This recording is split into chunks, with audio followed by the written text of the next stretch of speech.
Hi Scorpio, I'm Anisha. You can write to me at tarotbyanisha@gmail.com. And this is your monthly forecast for October 2012. Scorpions, what a month. We finally have Saturn, and she's moving into your house after 28 and a half years. I think this is one of the most phenomenal transits of 2012. And she's going to be there in your first house, your house of self, your house of self belief, your goals, your desires, your dreams, your wishes, what it is that you want out of life, how it is that people perceive you, what it is that you project outside. And I think with Saturn being there for 2.5 years, she's going to be teaching you a lot of lessons more onto the soul level as well. What is your journey ahead?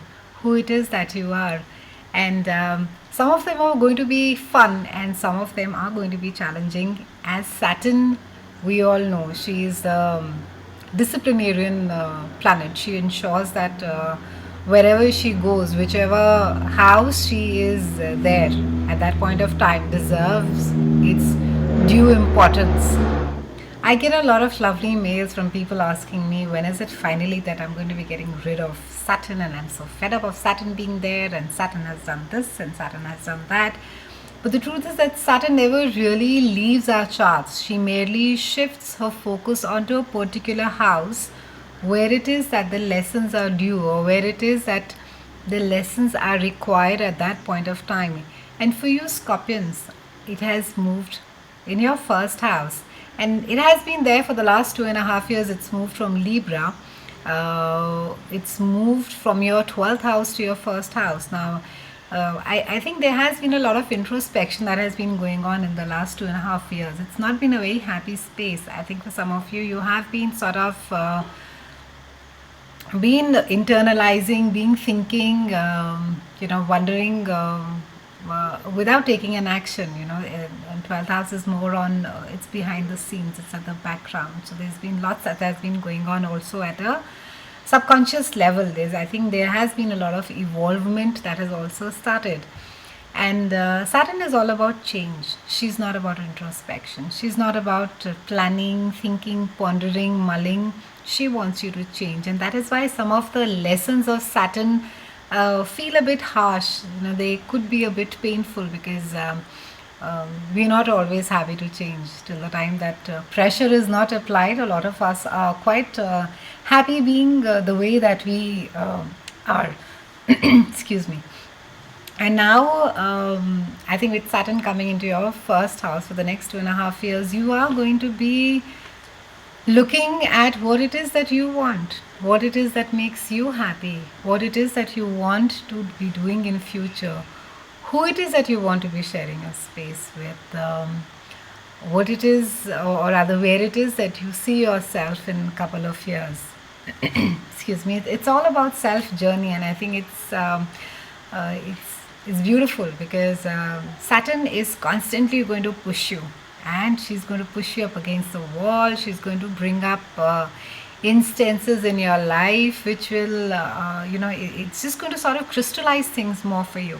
And I think it's quite a misconception that people worry about Saturn being there and oh, things are not moving, and Saturn has done this to me. I think Saturn, all it does is that it teaches and it prepares us for the future. I think finally when Saturn leaves your door, she leaves a gift that is there for a lifetime for you. I think what you make out of your life in the time during a Saturn transit, and if you work along with the Saturn energy, I think there's nothing more brilliant or more, I would say, solid than the lessons of Saturn. So work with the energy. Also, it's a time that when Saturn is there, she doesn't take too kindly to whether it is cheating, lying, being on the wrong side of universe, not being transparent, or that you're using some underhand tactics. So try not to do all that. Try not to harm others, Scorpions. I think it's very important that if you're being unfair, if you're being, applying unnecessary pressure onto somebody else, or if you're being manipulative, or if you're just being an emotional bully onto somebody, Saturn will not spare you, and it is not sort of like a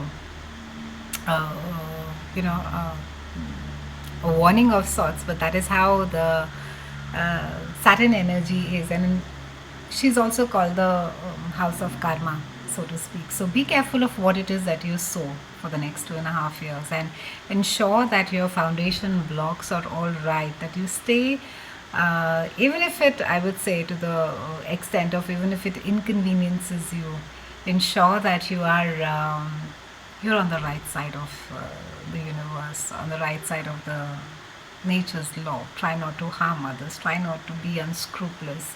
Try not to take what is yours. Try not to be greedy, and it will eventually come to you. What is due to you, it will come to you. So don't sort of worry over that.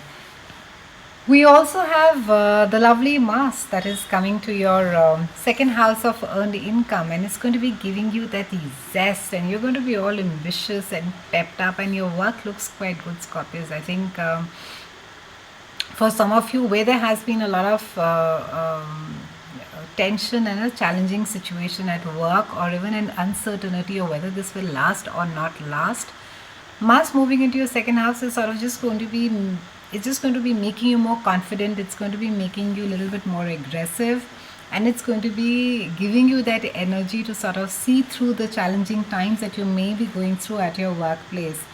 We also have a lovely, yes, your 11th house of friendships and long distance travel is lit up. So that's lovely. I see a lot of you undertaking long distance travel. It could be for work.